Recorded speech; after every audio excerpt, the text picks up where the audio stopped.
And now, from a solar-powered shed just 1 mile away from a BP gas station and 17 nail salons, a man so dedicated to this daily podcast that he got up at 3:30 in the morning because he couldn't sleep to record this opening. Your host, Pete Dominic. Yes, thank you, me, and welcome to today's episode of Stand Up, where I have the brilliant David Rothkopf joining me for a wide-ranging conversation on his last few daily pieces, columns, and everything that is happening in the world. Always great, always David Rothkopf. I think you're going to really like it. Want to thank everybody who joined me at the Hangout last night, which is why I didn't get the podcast up before I went to bed, because I had a couple drinks with my friends. Over, I think, 50 subscribers, listeners at the Hangout last night to hear Kenneth C. Davis joining us, talk about and give away a copy of his new book.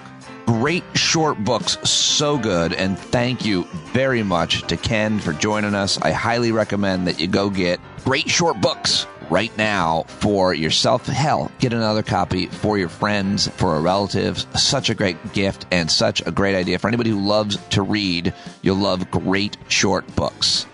Well, folks, how you doing? How are you doing? I'm posting this on a Friday. It is December 2nd. Welcome to December. I forgot to say that on yesterday's show. Here we are in the final month of the year, and my job right now is to ask you to keep this podcast going. Whole bunch of layoffs in corporate media, really tough to see, whether it be CNN or now Gannett, NPR. A lot of people finding themselves in the situation I found myself in about 3 years ago, where you're out there on your own and you got to either go hook up with somebody else or create your own thing. I did the latter, but I cannot do it without your support. I want to thank new subscribers, several new subscribers yesterday alone, which is really cool. But shout outs to William Summerlin, Dan McKeever, Talmadge Kirkland, Scott Williams, Conrad Zink, James Pontieri, and Chuck Layer, who all signed up just in the last week, which is pretty cool. Surge of subscriptions, but every month credit cards expire too, and you lose a few. So check your credit card and sign back up if it expired, because I can't do the show without your paid subscriptions. Notice I don't have any ads on the show right now as well. So heading into the new year, I'm headed into a campaign to get and keep subscribers here on this show so that I can post it up for you every day and not have to go out on the road doing comedy and selling knives. So go to standupwithpete.com right now, or patreon.com/Pete Dominic, and sign up for as little as $5 a month. And that's it for announcements. Oh, wait, no, one more. Tomorrow, Saturday morning, I will be hosting a hangout at 9 a.m., a watch party for the World Cup. The U.S. will take on the Netherlands. The loser goes home. And I don't want to be watching that alone. So 9 a.m., if you want to hang out with me, I'm going to just be there with Zoom on, and hopefully I'll see a few of you there to watch the game. And even if you don't like soccer, you just want to hang out with us, we were very glad to have you. We had a lot of fun in the last game. There's like 20, 25 people there. So check that out. If you're a subscriber, you'll get an email link to hang out with me and watch a sports game. And speaking of hanging out with me, thank you to longtime listener Sandman for taking me out to lunch yesterday. Came up from New Jersey, and we had a great time. Talked about life and the show and parenting, and he paid for lunch. It was really, really fun. Great guy, and so many awesome people out there in listener land that are now connecting with each other as well. And I think that's all I wanted to say. I'm not really covering the news here on a Friday because I want to post this baby up. So let's just pretend nothing happened yesterday that you need to catch up on, because there was some crazy things that happened yesterday, but I'm just going to ignore them and not recap them so I can get to my conversation with David Rothkopf. I thank you so much for stopping by today, supporting me, supporting the show. Tell your friends, give a review, and now it's time to get to Dave Rothkopf. He is the host of Deep State Radio, which is a great podcast that you can listen to wherever you get your podcasts. And he has an excellent new book out. Just out. I talked to him about it, I think, the last time he joined me a couple of weeks ago. It's called American Resistance, the Inside Story of How the Deep State Saved the Nation.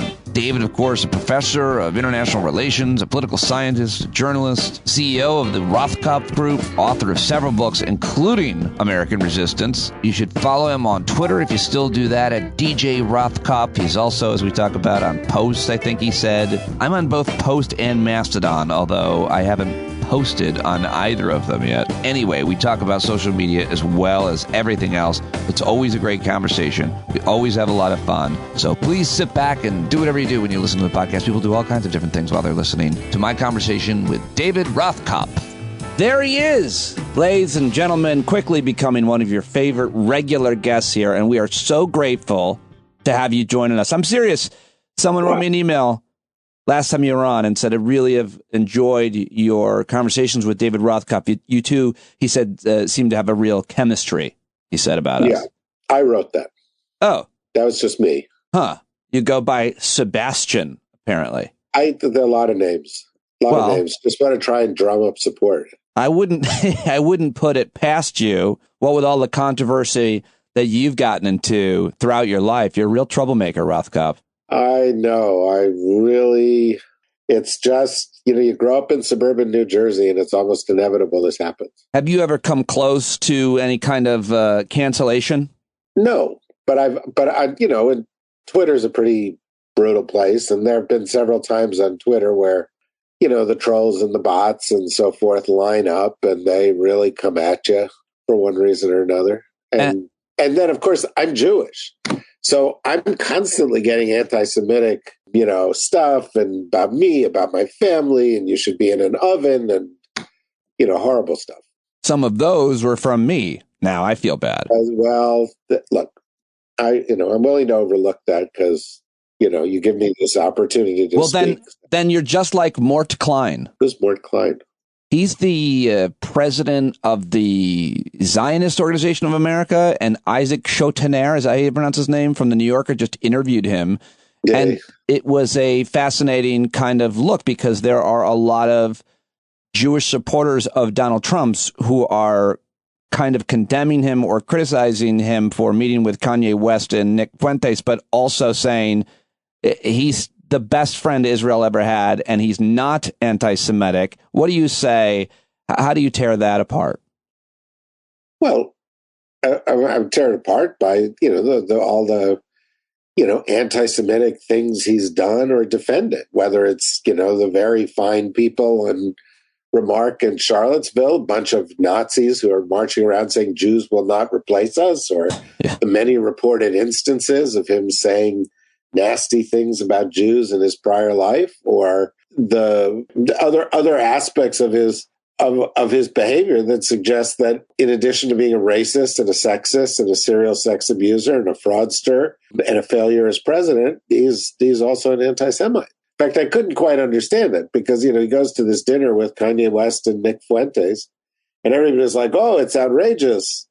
He went to dinner with an anti-Semite. If he ate alone, he would be going to dinner with an anti-Semite. If he eats, which he probably does quite a bit, eat alone, I'm guessing. Or maybe he doesn't. Maybe he always needs to be surrounded by people worshiping him, I guess, waiting on him. Who knows? But, there's this weird thing that's happened where, that remark that he had the other day, the Jews better watch out. They don't support me enough, and I'm the best friend Israel's ever had. Or his constant reference to this kind of dual loyalty thing. But, the Jews are actually really loyal to Israel and not the United States. It's pretty awful. But I'm not surprised. I mean, that's who he is. Do you see this as any kind of new front in terms of him sitting down with now the worst of the worst? There is nobody more on the record than this 24-year-old kid that has any kind of following or influence, I should say. And so now there's nowhere else to go. He's reached bottom with his anti-Semitic. That's an interesting question. I first of all, the trend, because of Trump to a large extent, towards more overt anti-Semitism, more overt racism over the past 4 years has been measured. Anti-Defamation League has shown the number of attacks on Jews and the amount of anti-Semitism on social media to be going up. But I think on some level Trump thinks this is his secret power, because I think on some level Trump knows that part of the Republican base is horrible, and a lot of the other Republicans won't openly embrace it, and he will. And so, that's what gives him clout in the Republican Party, because the fact is nobody else is going to throw their arms around the far right the way he is. And they all know that if he, says, don't support these guys, then, the far right's going to hold back, and that could lose somebody a Republican primary. And so I think it's gotten to the point where Trump's awfulness is his strength. It gives him direct access to a pool of voters that nobody wants, but every Republican candidate needs. Well said. Yes, nobody wants, but everybody needs. And he has shown kind of an open support for them, or a lack of criticism of them, but so have so many others as well. Except, I guess Marjorie Taylor Greene went to a Nick Fuentes show once. He invited her and she appears on stage with him and everything. And then Kevin McCarthy's asked about her. And McCarthy, did you see that clip? He's like, she denounced. And it's like, oh, so if you say literally, I denounce, then everything's good now. Because the point is, they need those supporters that you just talked about. It's still a wink. You showed up, you went to the party, and then later on you're like, denounce, and winking at the same time. Yeah, no, it's all all bullshit, and that's the thing. I think Trump doesn't denounce it, and look at the Republican Party right now. It's not Marjorie Taylor Greene. You have Paul Gosar. You've got all these kind of crazy guys. I mean, Mitch McConnell, who said some sort of sound old-fashioned political sounding words about white supremacy being not tolerated, was pictured in front of a Confederate flag. Yeah. They all embrace it to some degree. They see it as part of their modern day equivalent of the Democrats' Southern strategy in the 60s. And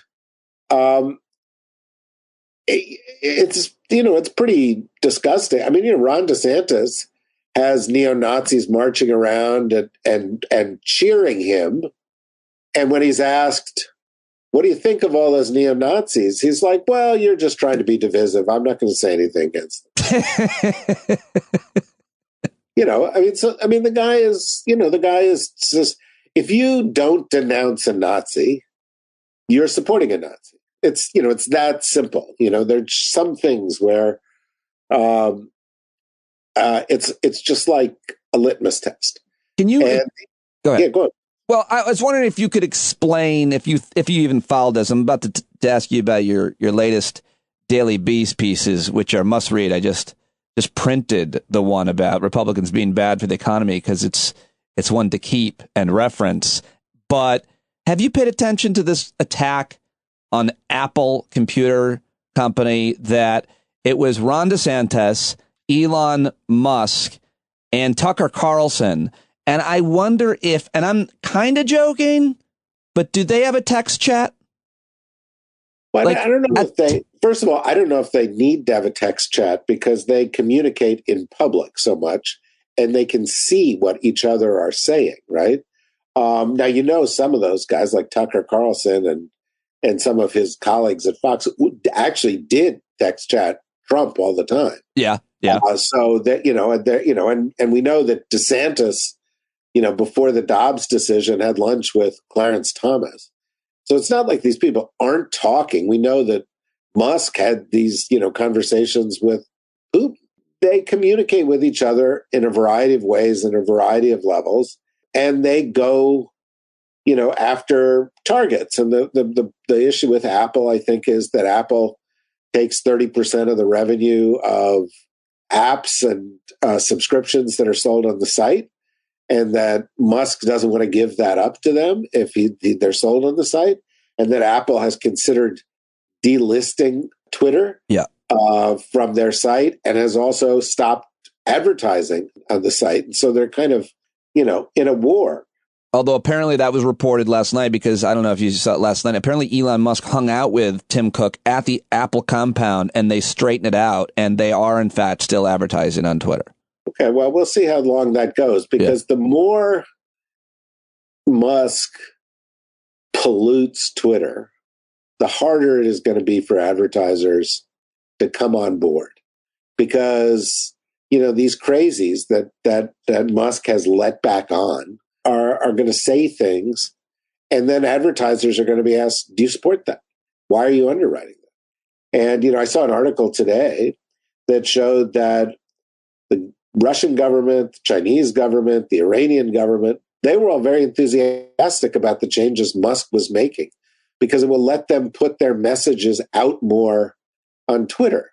Now, not only is that bad, but, there was this Nobel Prize winner from Philippines who appeared the other night on, I think it was Colbert, and she made a point that free speech can ultimately crush free speech, because if you put too many people onto a social media site, the bits that appear on the site that are the truth become harder and harder to find, and you create a false equivalence between the truth and the lies, and the vileness and the decency. And, that's the plan. I think the Steve Bannon line was flood the zone with shit. Yeah. And that's the social media strategy, is to flood the zone with shit. And Elon Musk says, I want free speech, not understanding anything about what free speech really is. And the result is, look at your Twitter feed. And now they just made an announcement that they're going to give you more recommendations. They're going to put more things in your Twitter feed that they think you want to see. That's not a good thing. Oh, great. Then it'll be all anti-masking, anti-science. Yeah, well, they dropped that, right? Yeah. That also was news this past week, that, quietly, right before Thanksgiving, they stopped blocking people who were spreading crazy anti-scientific rumors about COVID, and putting, I think, warnings on those tweets and stuff like that. At least, they're not doing it. It is degrading. I said at one point, I think in some tweet, but it's like watching somebody, which I've done, watching somebody have kidney failure, and what happens is the kidneys fail, and the toxins build up in their system, and they gradually die because there's more and more of this poison in their system. And that's what's happening to Twitter. That's also seemingly what's happening to the Republican Party. Yeah, well, I mean, the Republican Party has been on this track for a long, long time. And, there were racists in the Nixon was a racist and Reagan was a racist, and the Republican Party embraced the far right. And then in the 90s, with Gingrich and the Gingrich Revolution, and then with the Tea Party, they got crazier and crazier. But the reality is that there's this major failing on the part of the leaders of the party, the Bush family, the people that we think of as decent Republicans. Mitt Romney? Mitt Romney, right? There was a major failure on their part. They didn't stand up. They didn't call it out. They even, Mitt wanted a job in Trump's cabinet. And their silence validated the other side. Yes. And even to this day, if I, said to you or anybody who's listening to this, name a Republican who's willing to stand up to this, they'll say Liz Cheney and Adam Kinzinger. And that's all they'll say, because there isn't anybody else. Yeah, or if they were, they got primaried or lost their election. I guess there were a couple of election deniers in the House that did win, like a couple that did win re-election. But yeah, there were some. Not that that's the only litmus test. I mean, we're talking about the Republican Party as a whole. Let me ask you, you've got several really interesting and very important pieces at the Daily Beast, all dealing with a wide variety of different issues. But I got to say, I love this piece that you wrote with Bernard Schwartz. Yeah. Who is an interesting dude. He's like a progressive policy advocate, investor, philanthropist guy. Is he a friend of yours, I guess? Close friend, yeah. It's a really well-documented piece about the Republican Party, because I've been trying to say this as I've learned this over the years forever. And we've really been duped in America to think that Republicans are the party for a safe and healthy economy, a growing economy, even the middle class, and they'll save us. And they're better at business and economics and so on. But Bernard and yourself at the Daily Beast write this very comprehensive piece debunking that. I feel like this should be the kind of thing that everybody reads. Make whatever case you want to make to summarize this, and everybody needs to go read this piece. The story we've been told is wrong, is what I'm saying. Completely wrong. And the reality is that the Republican Party is bad at managing the economy. It's not close. There have been I think 14 presidents since the end of World War II, and 6 or 7 of the top performers were Democrats, and 6 or 7 of the bottom performers were Republicans. The GDP rises about 2.5% when Republicans are in power. It rises about 4.3% when Democrats are in power. Democrats create more jobs. 10 of 11 of the past recessions have started under Republicans. The deficit always explodes under Republicans. Tax cuts Republicans have not benefited the economy. They've only benefited the 1%.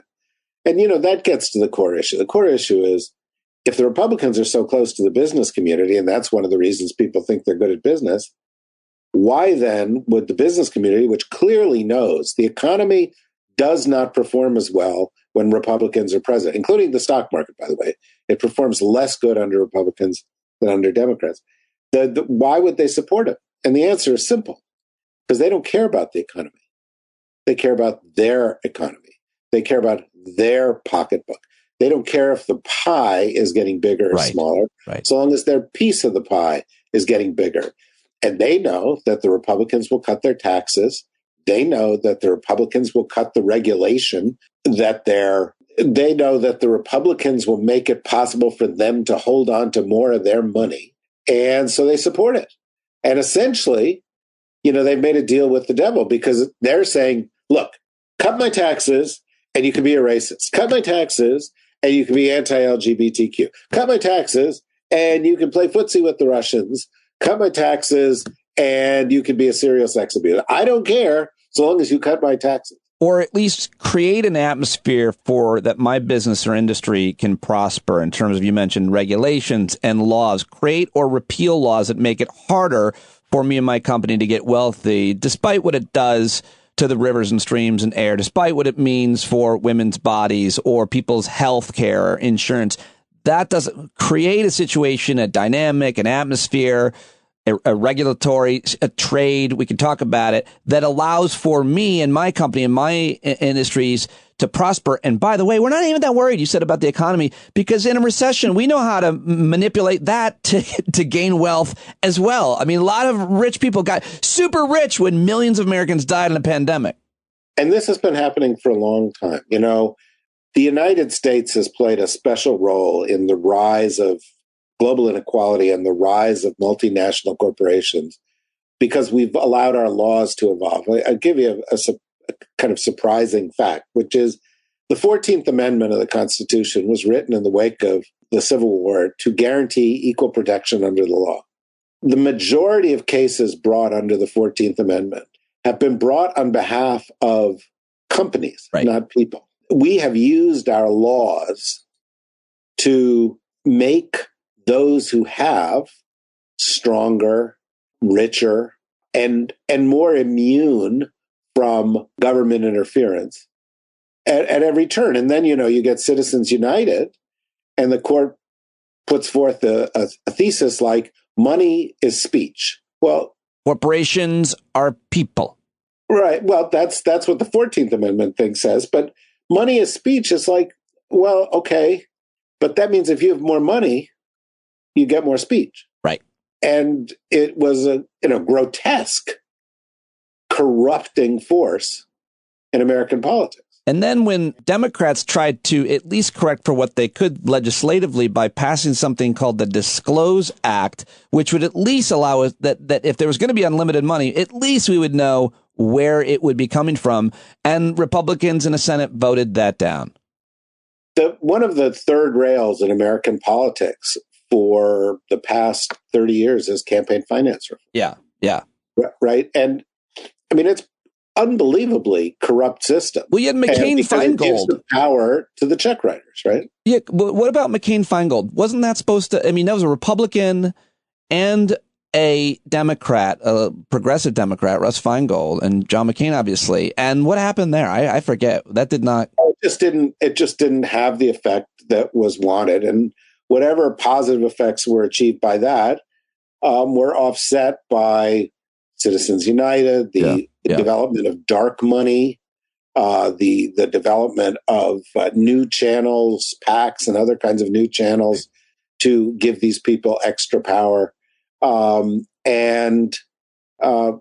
live in a system where the few dictate the outcomes, and it's getting worse. It's not getting better. And going back to your piece, we can talk about what we have left that government has created to benefit us, like Medicare and Social Security. We can talk about the popularity of those programs. We can also obviously be critical of them in any number of ways. But what we have left, what's the future of that?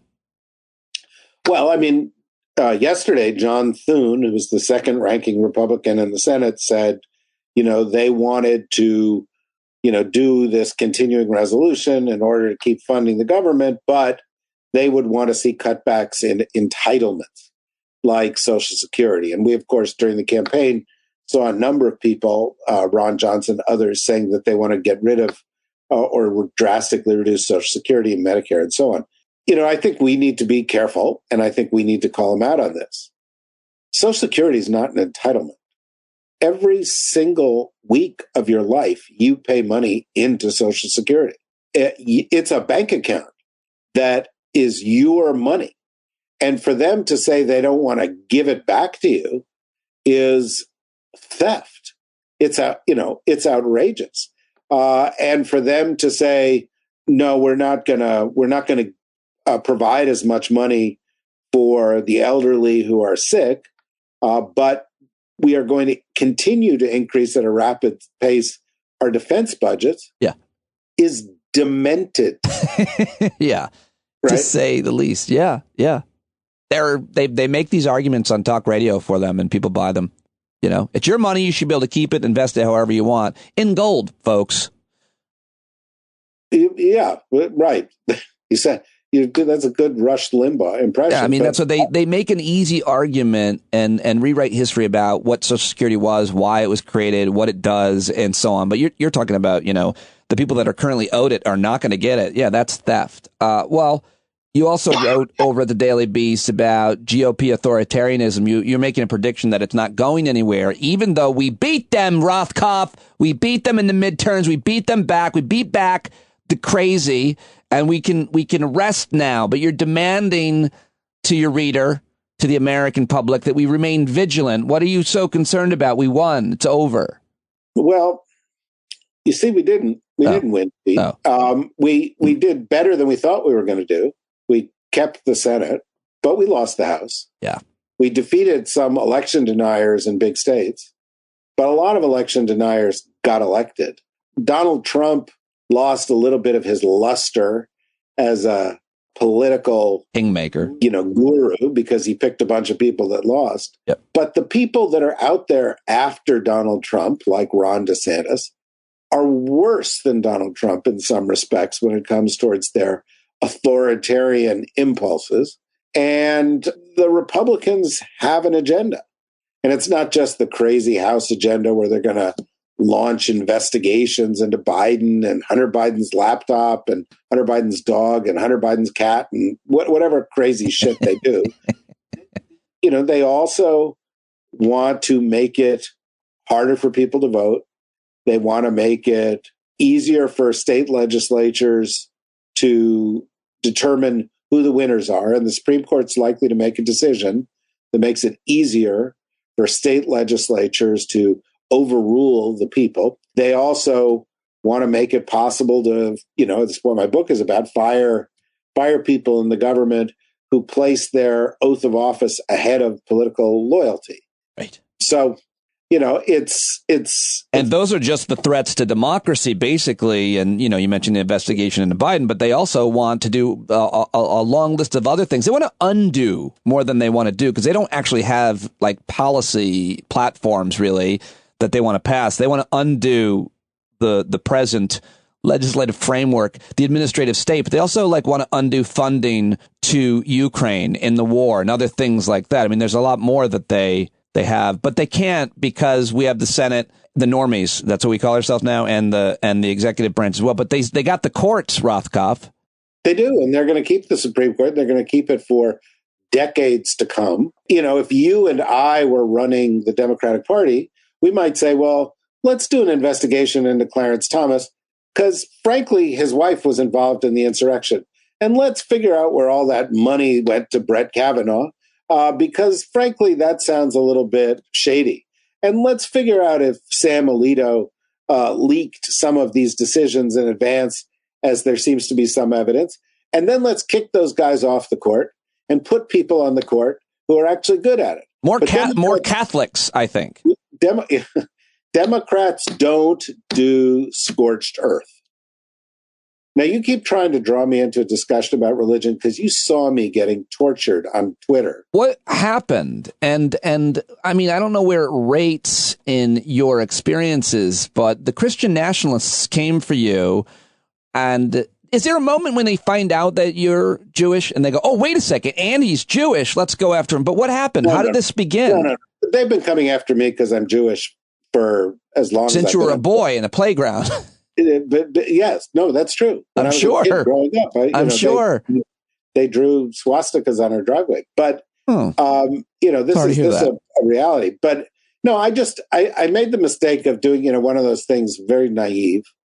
Where I tweeted out something saying, all you guys are attacking woke. It seems to me based, on. I said I'm not a Christian, but I can read, and in the Bible, Jesus seems to me pretty woke. And, this whole message of love and tolerance and acceptance, I thought that was kind of woke, right? Well, by the way, the tweet, I think it got 40,000 likes. So it, it did okay. But I got thousands of right-wing Christians, going, how dare you talk about Jesus Christ? You're not a Christian. You're a Jew. Yes. And I thought, what? Jesus was a Jew. What? Where do you get off talking about Jesus if you're a Jew? And I was like, I mean, at this point, I have big calluses all over my brain. Yeah. And I just was like, this is funny. This is ridiculous. These people are idiots. They have no idea what they're talking about. And by the way, their whole image of Jesus is like, Jesus, Jesus's message was, do it my way or you're going to hell. It's not love your neighbor, the golden rule. Well, everybody has their own version of Jesus. And you didn't see my tweet. Mine was simply, granted, it was under a different account. I said, hey, Rothkopf, keep Jesus's name out of your mouth. And then I put a Will Smith emoji slapping Chris Rock, but and I wasn't sure if Jesus is. I didn't know how to write that exactly, but what would be apostrophe after the second. Okay, I wrote it wrong then, or I mean, he wrote it wrong. Keep Jesus's name out of your mouth. It's tough. It's really a sad thing. The Christian nationalism. You should never do it. There are a bunch of things you should just never do on Twitter. And it was like, I don't know, it was a morning or something, and I was just like, bump, bump, bump. And of course, Twitter has turned into a much more repulsive atmosphere in the past couple of weeks. Have you really? I was going to ask you. Have you really noticed a difference? Oh yeah. In what tone? Many more trolls and bots. That they're tweaking their algorithms. I used to, this is like, I shouldn't even admit this in public, but it's just your podcast. So it's just probably the two of us listening. But I would sit there and I'd tweet something and I'd look at it. And if it didn't get like 10 or 20 retweets or likes in the first minute, I'd delete it. Because you could sort of tell whether it was going to get traction. Yeah, I got no problem with that. Right? No, it's just But now everything is much slower. Things that would have gotten a lot of response. I've noticed in several cases, don't get a response right away. They get the response several hours later. I don't know what's going on inside of Twitter. I've been enjoying playing with Post. Oh, really? Yeah. Do you think Twitter can be saved? Because I love it there. You're one of my highlights to Twitter. I check your timeline every day. Say, I wonder if David is tweeting about being a grandpa yet. No, but he's not. He never does. I haven't been given permission to do that. He hasn't been. But I like Twitter, and I hope that Twitter survives. But it's not going to survive with Elon at the helm, because Elon is. I mean, there's a business term. I didn't go to Harvard Business School, but he's a fucking idiot. And he is doing almost everything wrong that you could conceivably do wrong. And he's ruining the content. He doesn't understand that it's about community.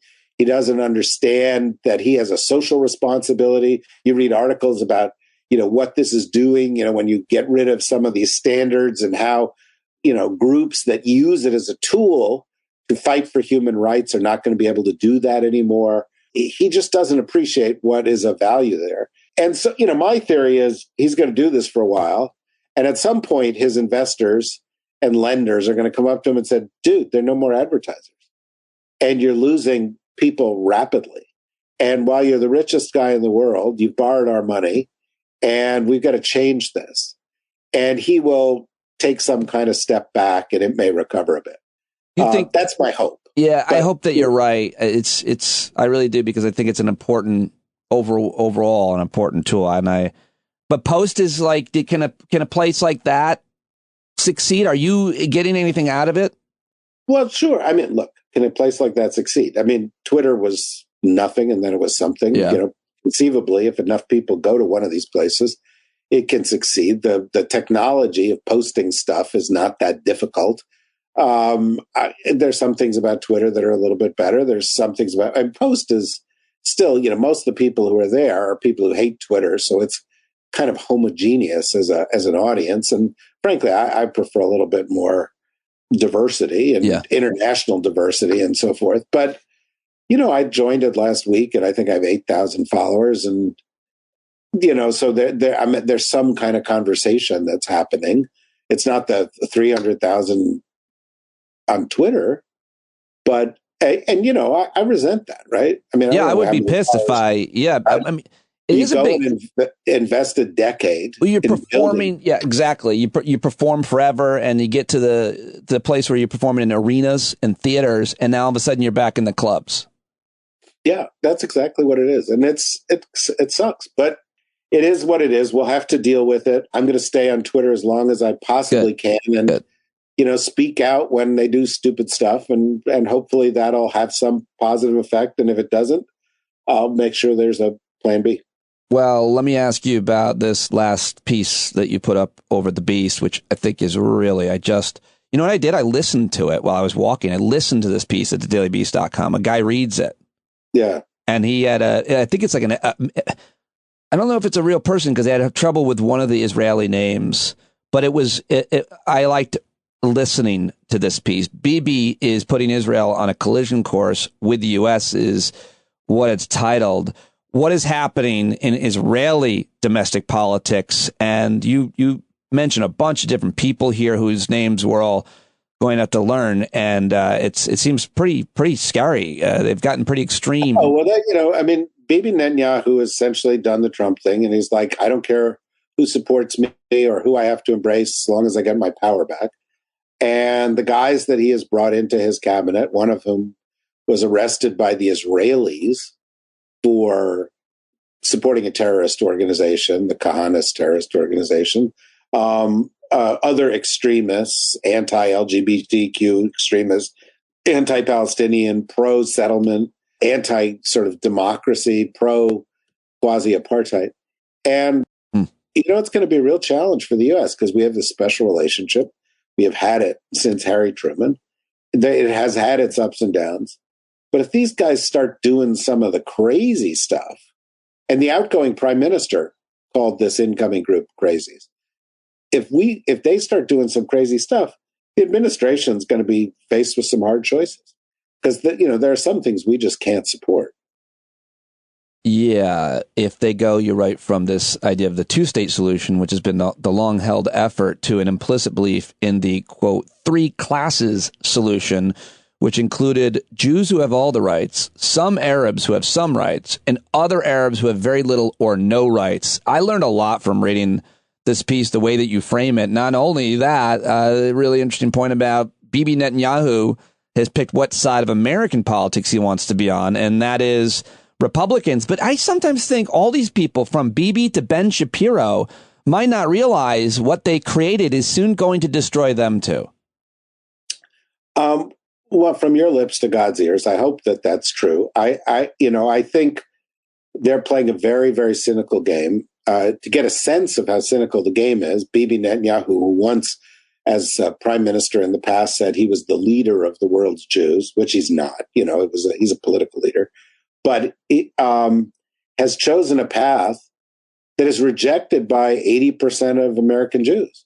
Who supports it? American evangelicals. Right. Bibi has essentially thrown in with the crazy evangelical right in the United States. I'm saying that's not a Jews. They're making a long-term bet, not the Jews, the Christians, that Jesus is coming back. And the Jews are like, fine, we'll take your bet. But it's a bad bet for the Israelis to make because the evangelical Christian right in America and elsewhere is going to be like, you know what, we're done. We decided we're bringing it on ourselves, the end times. I just feel like it's a bad bet. I mean, pointed to Ben Shapiro. This kid's an Orthodox Jewish guy, and he is courted the furthest right. Like, what percentage of, you got Candace Owens over there who's friends with Kanye, and they're splitting. What percentage of those right-wing listeners of his are eventually going to be like, and thinking the same thing about Israel? Now, we appreciate that we agree on all the anti-gay shit, but you're Jewish. You're wearing a yarmulke. I can see it. Well, I mean, Trump said this thing, and DeSantis's wife, or no, Mastriano's wife, yeah, said this thing where it's like, well, we support Israel more than the Jews do, and you've got to say, really, okay, why? Why do you support it? Well, they support it because of this theological notion of the rapture. A fairy tale. Is in the end times. What happens in the rapture? Well, God calls all the chosen up into heaven. Like straight up out of their cars, like they float up into heaven out of their cars. That's right. It really is. That's really what they think happens. Right? Yeah. And what happens to the Jews? Forget it. They're left behind. So it's like, is this really good for the Jews? I mean, your whole thesis for supporting Israel is about wanting to get off the earth that is tainted and leave it to people who are non-believers and turn your back on them. And by the way, like Mike Pompeo publicly talked about the rapture as kind of, the narrative arc of his foreign policy. We're going to work until the rapture comes. Yeah, which is why I have $100 wagered on him being the nominee, because he's also has the quality of being a huge dick, and they love people who are assholes. He is an asshole. There is no question. I think really mean. They have a kind of superabundance of assholes over there. Well, that's the whole. Yes. Ted Cruz is an asshole. Josh Hawley is an asshole. Tom Cotton is an asshole. They're outing themselves. Terry Lake is an asshole. Yep. Kirsty Noem is an asshole. There's Glenn Youngkin. In some ways, Glenn Youngkin is the one that gets under my skin the most. Because he comes off as, some people interpret, including in kind of mainstream corporate, Washington press corps media, as like a moderate guy because he wears a fleece vest. That's why he rose to fame on critical race theory. Yeah, he's disgusting, but he comes across as a country club Republican. Yeah.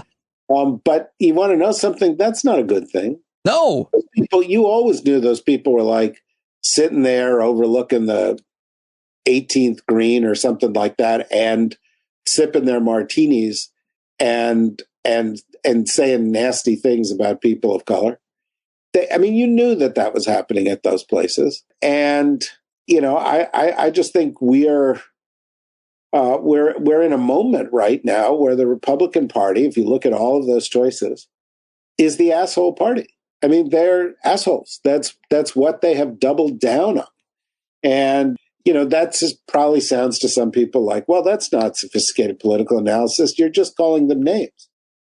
But no, they're assholes. I'm from New Jersey. An asshole is a thing. Well, yeah, but I actually think it's fair. And I'd love to hear if someone disagrees with us because their policy is generally to be outspokenly critical and owning of anybody who's not them, basically.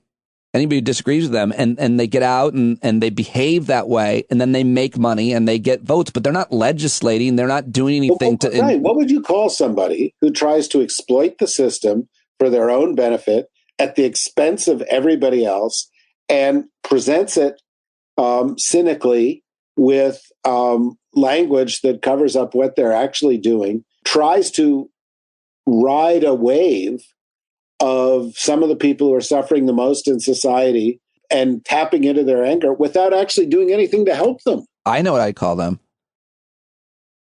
Assholes. They're assholes. Yeah. Well, we will see what happens with them. I think that assholery has gone too far. I think it's gone too far. I don't think they can. We have these gerrymandered districts that are filled apparently with these people, but so they can get reelected in that way. But the fact that they lost a lot of places they should have won is evidence. I feel it's too much. You've gone too far, folks. It all comes down to this. We didn't realize this, but when you were in class in high school, there were a bunch of kids that were sitting up in the front of the class trying to learn stuff and, connect to the teacher. And there were a bunch of assholes in the back of the class throwing paper airplanes and behaving like idiots. Well, that was me, to be fair. I believe in that people can change. Yeah. But those assholes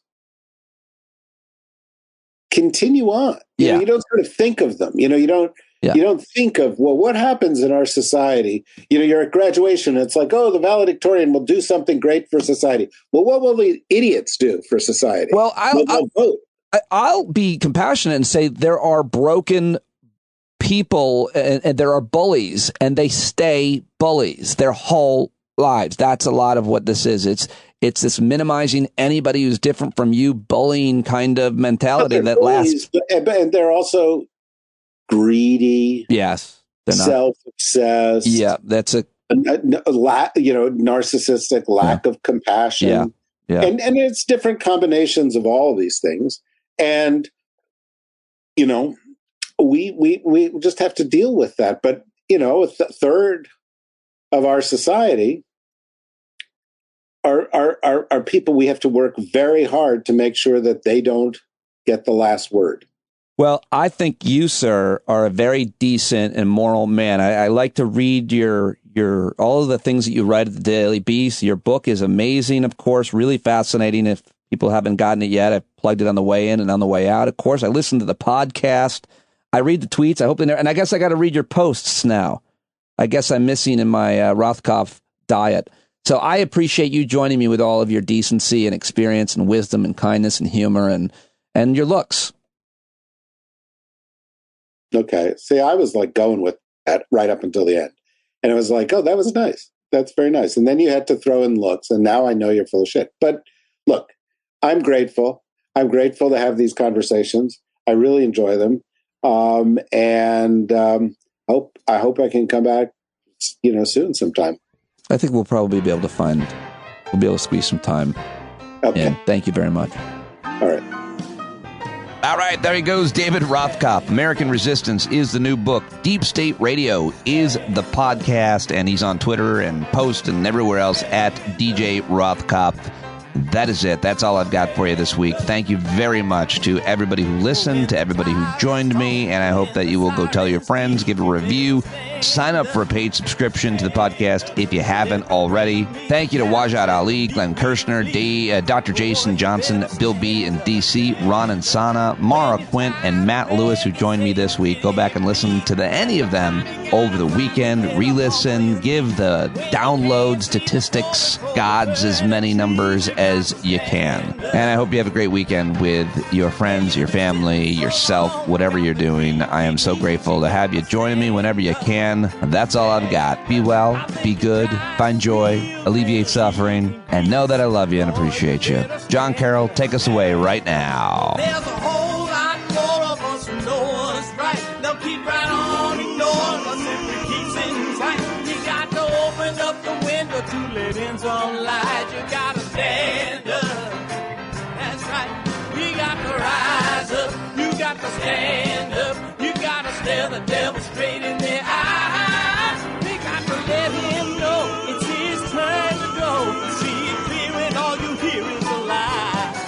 Don't get up off of your butt, get down off of your fence. Even if it ain't a very friendly audience, well, they'll begin to listen when you start making sense. And you stand up, stand up. No need to point your rifle to defend your town. Just stand up, stand up. You know they can't deny you what you're laying down. Boy, you better stand up, stand up. Show your face of every color, yellow, black, red, and brown. She's the place where every lost child will finally be found. There's only one thing to do before we stand our ground, and that's stand up, stand up. Well, the founding fathers saw a land for all. They had to stand up, they had to stand up. They had a keen imagination for a crystal ball, drawing all the plans of stand up. But all they had to go on was the time they were in, with other causes for laws, and since they weren't even sin, they knew that change was gonna come before the change could begin. They had to stand up. All right, they had to stand up. We got to stand up. We got to look the devil square in the eye. We gotta let him know it's his time to go, and make it clear when all we hear is a lie. Why you lying awake wondering where the money all went? It'll be the cost of freedom that'll go unspent. You can see him flee the scene of that experiment if you stand up. All right, we got to speak up, we got to reach up, and raise your voice in every way you know how. Don't be toes up, you got to show up. Ain't no better time to do it but now. No need to pledge allegiance to no wanton tribe. Rise up, show obedience to the voice inside, and listen well and it'll tell you not to run and hide. It says stand up, stand up, got to stand up. Ooh, come on, just stand up. Everybody got to stand up in the darkest hour. Stand up, people got the power. Stand up. Come on, come on, come on, come on, come on, come on, come on, come on, come on.